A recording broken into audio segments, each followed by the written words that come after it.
I'm Nagle with Adventurous Heart, and today we're going to continue the series out here on the beautiful John Muir Trail of different backcountry meals you can have while you're out here camping.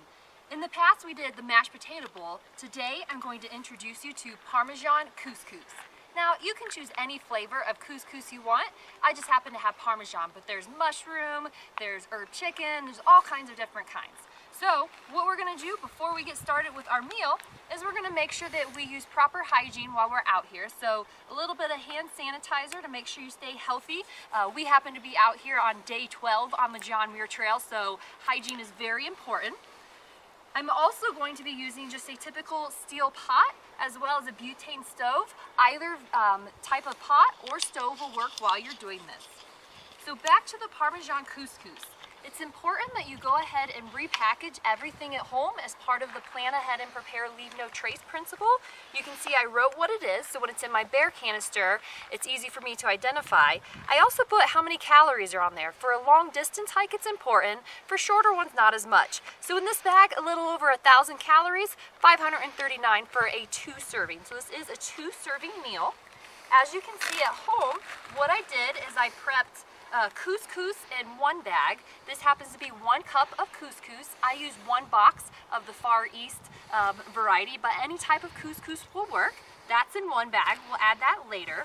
In the other bag, I spice it up a little bit with the spice packet that it comes with, as well as some freeze-dried sausage and corn and carrots. So I have 2/3 cup of sausage in there, as well as a 1/4 cup of corn and a 1/4 cup of carrots, just to add a little flair to our meal today.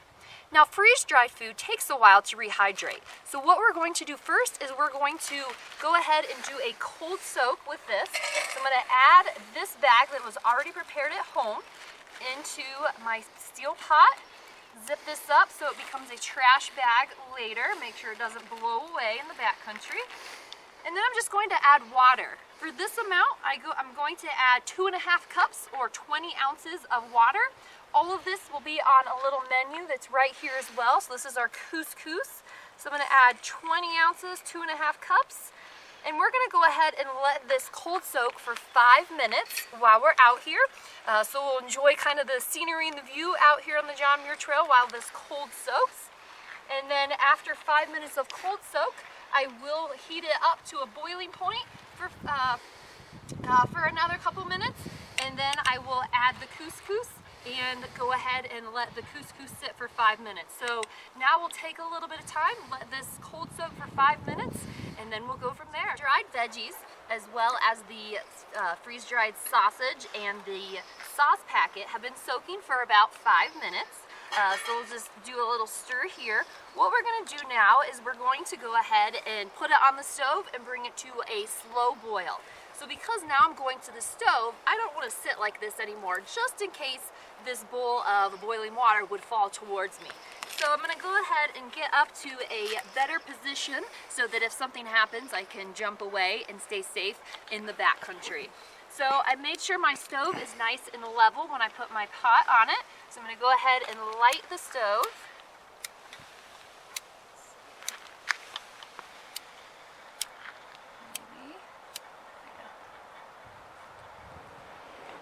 Alright, so the stove's lit.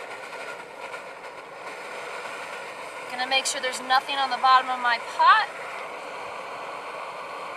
Make sure it's nice and level. We're gonna crank it all the way up. Not all the way up, about medium, so we can get a slow boil so they can continue to rehydrate. I'm gonna put the lid on it. Alright, I think it's almost come to a rapid boil, so we're gonna use our pot grips to check. We have a good boil going on here. Always use your pot grips whenever you're stirring it. Give it a nice stir. We have a good rapid boil, so we're going to remove it from the heat.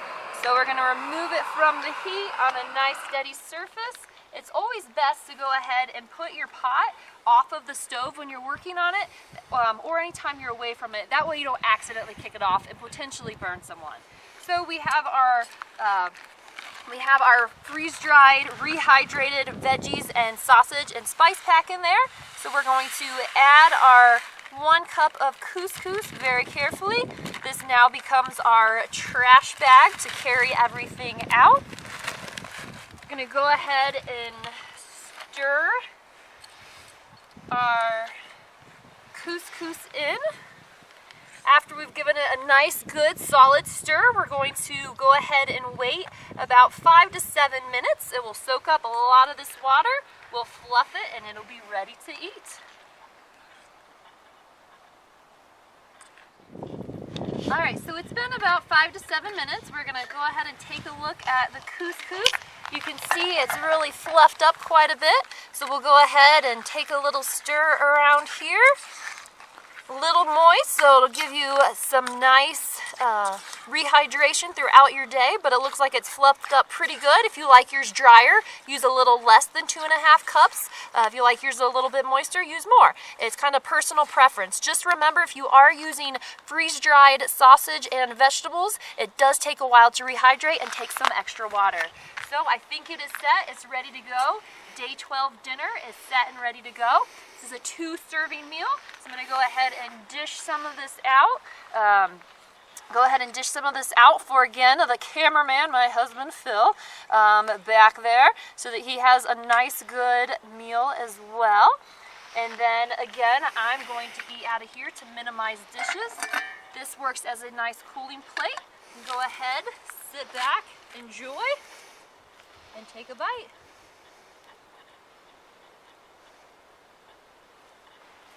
Just like before, I haven't learned. It's a little hot.